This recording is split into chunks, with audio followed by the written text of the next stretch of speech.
राध्या पर होने वाला है अत्याचार। दादी उस पर पानी की बाल्टी डालने वाली है। यह देखकर प्रथम अंदर से पूरी तरह टूट जाता है। वह बेहद दुखी हो जाता है और जाकर स्टोर रूम में राध्या के साथ सोने का फैसला करता है।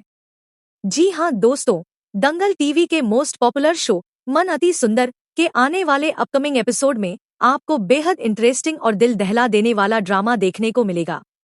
कहानी की शुरुआत में राध्या, जो कभी इस घर की लक्ष्मी मानी जाती थी, आज उसी घर में एक अजनबी से भी बदतर जिंदगी जीने को मजबूर है। दादी, जिनका आशीर्वाद कभी पूरे परिवार के लिए ढाल हुआ करता था, अब वही दादी एक ऐसी पहेली बन चुकी है जिसे सुलझाना लोहे के चने चबाने जैसा हो गया है। एक्सीडेंट के बाद से दादी ने याददाश्त खोने का जो नाटक रचा है, वह इतना सटीक है कि घर का हर सदस्य उसे सच मान बैठा है। लेकिन इस नाटक के पीछे छिपा कड़वा सच राध्या की रूह को छलनी कर रहा है। आने वाले एपिसोड में दर्शकों को ऐसा हाई वोल्टेज ड्रामा देखने को मिलेगा जो रोंगटे खड़े कर देगा। दादी अब राध्या के सब्र का नहीं, बल्कि उसके आत्मसम्मान का इम्तिहान लेने पर उतर आई है। एक भारी दोपहर में दादी सबके सामने राध्या को बुलाती हैं। सभी की नजरें टिकी होती हैं और तभी दादी एक मैले कुचैली पोटली राध्या के मुंह पर फेंक मारती हैं। पोटली खुलते ही उसमें से फटे पुराने और बदरंग कपड़े जमीन पर बिखर जाते हैं। राध्या की आंखों में सवाल होते हैं, लेकिन दादी का जवाब बेहद क्रूर होता है। पूरे रौब के साथ वह ऐलान करती है कि अब तक बहुत रेशमी कपड़े और गहने पहन लिए। आज से तुम्हारी औकात सिर्फ इन कपड़ों की है, क्योंकि मेरे घर की नौकरानियां ऐसे ही रहती हैं। राध्या सन्न रह जाती है। उसके पैरों तले जमीन खिसक जाती है।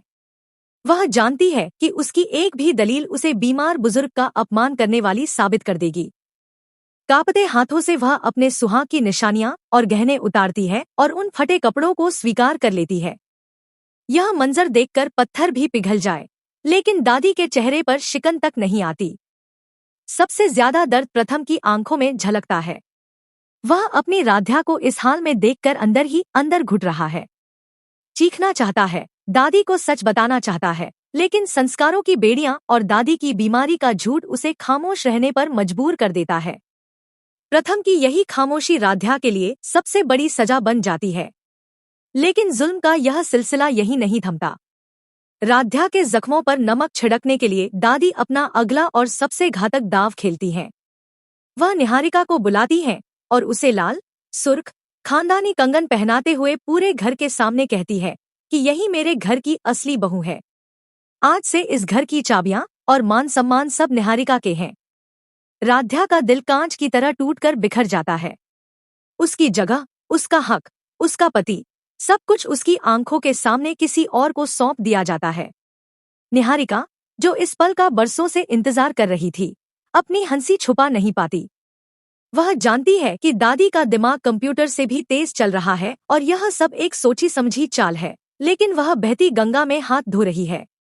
निहारिका की आंखों में जीत की चमक और राध्या की आंखों में आंसुओं का सैलाब, यह कंट्रास्ट कहानी को और भी दिलचस्प बना देता है। प्रथम मजबूरी में निहारिका के साथ खड़ा तो है, लेकिन उसकी रूह राध्या के पास है। वह निहारिका की तरफ देखता तक नहीं। उसकी नजरें बस राध्या की झुकी हुई पलकों को ढूंढती रहती हैं। कहते हैं ना कि झूठ के पाँव नहीं होते। राध्या, जो अब तक गम के सागर में डूबी थी, धीरे धीरे उस सागर से बाहर निकलकर सच्चाई के किनारे की तलाश शुरू कर देती है। नौकरानी बनकर घर का काम करते हुए उसकी पैनी नजरें दादी की हर हरकत को कैद करने लगती हैं। उसे महसूस होने लगता है कि दादी की बीमारी में एक पैटर्न है। दादी वही बातें भूलती हैं जो राध्या से जुड़ी हैं, लेकिन घर की तिजोरी का कोड और पुरानी रंजिशें उन्हें बखूबी याद रहती हैं। एक दिन रसोई में काम करते हुए राध्या के कानों में एक ऐसी आवाज पड़ती है जो उसके शक को यकीन में बदल देती है। दादी फोन पर किसी से बात कर रही होती है। उनकी आवाज में न बुढ़ापे की कंपी होती है और न ही याददाश्त खोने का कोई भ्रम। वह साफ शब्दों में कह रही होती है, अभी तो राध्या का मनोबल तोड़ा है, अभी उसे इस घर से धक्के मारकर निकालना बाकी है। मेरा नाटक अभी खत्म नहीं हुआ। यह सुनते ही राध्या के हाथ से थाली गिरते गिरते बजती है। उसके आंसू सूख जाते हैं और उनकी जगह ले लेती है एक नई दृढ़ता। अब राध्या रोएगी नहीं। अब वह इस पाखंड के चक्रव्यूह को तोड़ेगी।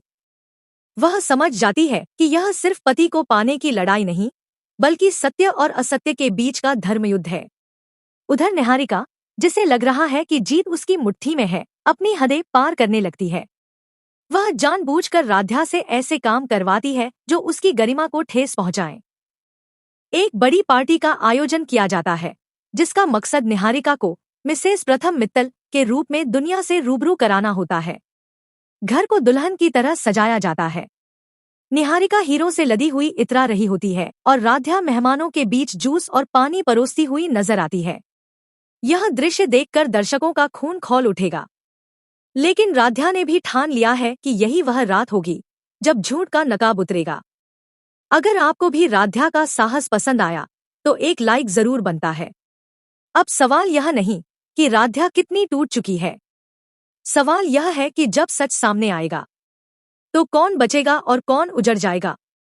अगर आप चाहते हैं कि राध्या को उसका हक मिले तो अभी वीडियो को लाइक करें, चैनल को सब्सक्राइब करें और कमेंट में लिखें, राध्या अब चुप नहीं रहेगी, क्योंकि अगला मोड़ सब कुछ बदल देगा।